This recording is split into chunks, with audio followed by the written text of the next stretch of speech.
Trump freaks out as Canada's bold retaliation strikes back from the Confirmed News Now channel. So the big puzzle we're trying to unpack here is this real contrast, On one side, these strong claims about deals being done, but then you hear widespread reports of genuine economic pain and, frankly, chaos. How do those fit together? Exactly.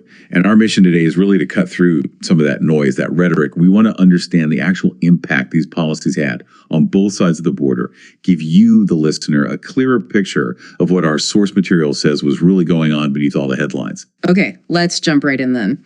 Our source kicks things off by looking at President Trump's public statements at the time, and they painted a very specific picture, didn't they? Oh, definitely. Very upbeat. He's quoted saying things like, the deals are done, even claiming the letters are the deals. Right.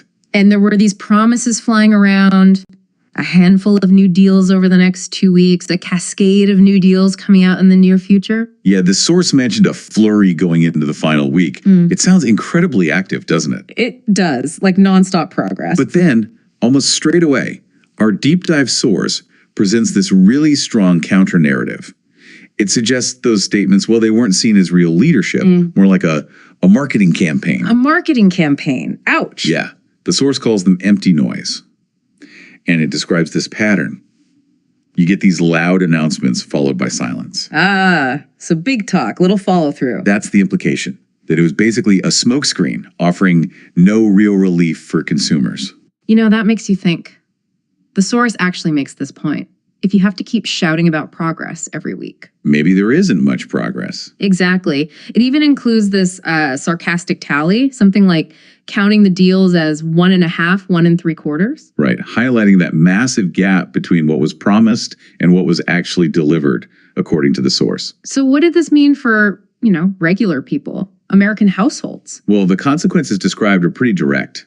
Our source talks about rising prices, groceries, building materials, consumer electronics, things people buy every day. Okay, so tangible effects. Definitely. Inflation climbing, trust apparently falling, and the source argues America was losing credibility internationally. It really hammers home this point. Tariffs are taxes on imports. And those costs, they get passed straight to American households. It's not abstract. Yeah, that's a crucial point. Okay, let's shift focus a bit. What about the direct impact on Canada? The source uses strong language here, describing Canada as being under attack, its economy facing, destruction. It does. And it reminds us, Canada's identity, true north, strong and free, a nation built on trade. So what were the specific actions? The tariffs themselves? Okay, so the source lays it out. Trump initially put a 25% levy on steel and aluminum back in March, but then it escalated sharply, doubled them. 50% by June. 50%. Wow. Yeah. And there was this threat hanging there too, a potential 35% blanket tariff by August 1st. And this hit Canada hard because Canada is the single largest supplier of both steel and aluminum to the U.S. market. It's huge. Canadian steel producers, for instance, routinely send about half of everything they make south to the United States. Half. Okay, so here's where it gets really interesting. What did this actually do on the ground to those Canadian industries? Yeah. Real businesses, real jobs. The picture painted by the source is... It's grim. Well, it's grim. The words used are dire and crippling. Dire and crippling, okay. There were reports of significant job losses, orders drying up. The source confirms a 30% drop in production across Canada's entire steel sector by May. 30% by May, that's fast. Very fast. It meant lost contracts, shipments being canceled, layoffs happening, and the industry itself was sounding the alarm, basically saying, as the source relays, it can't survive for long like this. The source gave a specific example, too, with aluminum, right? Something about a hockey stadium. Yes, it's quite a tangled story they used to illustrate the point. Quebec aluminum goes to the U.S. to be made into foam. Okay. Then it ships back to Canada for painting. Back again. Yes, only to finally end up in a hockey stadium in Chicago. Wow, what a journey. Exactly. And it highlights how these tariffs just completely mess up investment planning. How can companies bid properly on long-term projects? The source says it basically destroys tomorrow's investments. It just screws everything up. Right. It's not just about the cost today. It's about that future uncertainty. Nicely. You can't plan. So this deep dive seems to suggest there's maybe more going on than just trade figures. The source asks this deeper question, right? Is this really about trade or is something else driving it? It definitely pushes that idea. The source offers a very blunt take on Trump's policy here. It says, quote, "This isn't trade, it's takeover." Takeover, that's strong, very. It characterizes the actions as economic blackmail, a way of squeezing allies using chaotic moves with no clear destination. The core argument presented is that Trump wasn't actually negotiating in good faith. He was gambling with the economy. Gambling! Yeah. And the source uses some pretty harsh language, suggesting he was acting either like a bully or worse, a clueless buffoon. That's a direct quote reflecting the source's perspective. It sees a pattern of power play aimed at achieving submission, not, mutual benefit. So less art of the deal, more art of disorder, maybe? That's a good way to put it. It creates this profound economic uncertainty. Businesses just can't plan. They're stuck in limbo. It makes abstract policy very real very quickly. And the source offered a theory for why. This idea of a park. Yes. American autarky. It's this idea of striving for national economic self-sufficiency. Basically, cutting down or cutting off trade. According to the source, the thinking attributed to Trump was this goal to destroy trade with Europe, destroy trade with Asia, and then create this kind of continental dome that the U.S. controlled. Yeah, dome. Okay. And the source posits that the main obstacle to this plan was Canada. Which is why, the argument goes, the focus shifted to destroying Canadian sovereignty and its economy. The source is really clear on this point. Tariffs aren't a mistake, they're a method, a deliberate tool. Okay, let's turn to Canada's response then. So the source talks about leadership there, specifically mentioning Mark Carney, identified by the source as prime minister at the time, describes him as initially bold and firm. Right. But then the source details this noticeable shift in his reported tone. He'd previously called the U.S. tariffs illegal and unjustified, quite strongly. Yeah. But then, apparently, he started suggesting that, well, maybe a trade deal without tariffs was unlikely.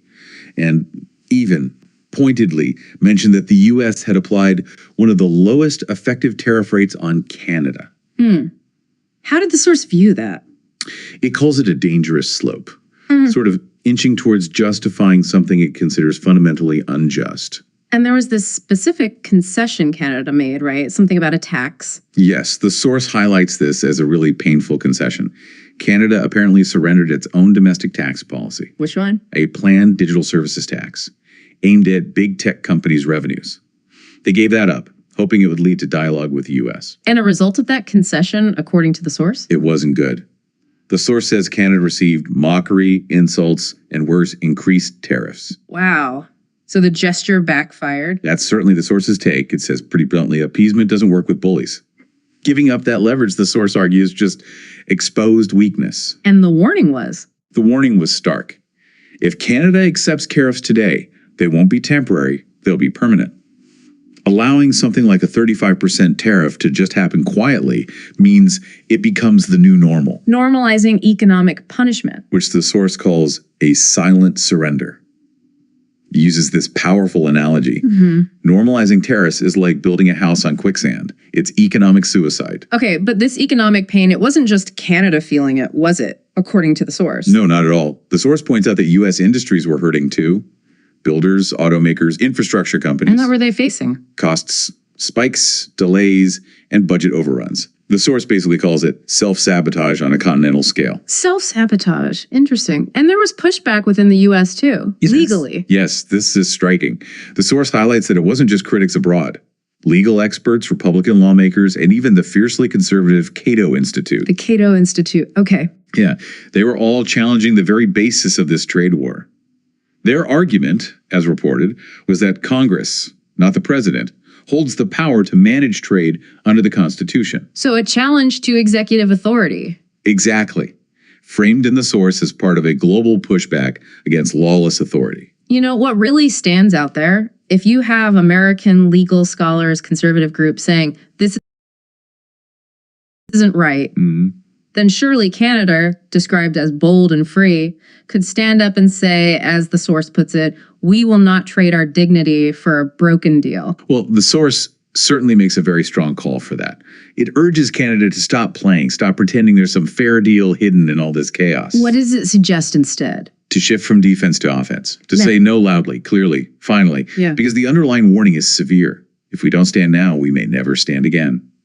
So let's try and sum up this deep dive. We've really seen this stark tension, haven't we, between Trump's public narrative of deals are done. Right, that constant drumbeat of success. And the economic reality described in the source, the pain felt by industries both in Canada and actually in the US too. Yeah. And what our source seems to strongly indicate is that maybe this wasn't just about trade balances at all. Maybe it was a strategy for control, for dominance. That really leaves us with a provocative thought to chew on, doesn't it? The source flat out suggests Trump's goal was not mutual growth, it's dominance. And it makes you question the whole process. Were these actually negotiations? Or were they, as the source frames it, just chaotic moves driven by manipulation? And what happens long term? Exactly. What happens when the world, especially your closest allies, starts losing confidence in your stability because things are so unpredictable? That's a big question. It definitely makes you think harder about these trade dynamics. It's not just numbers.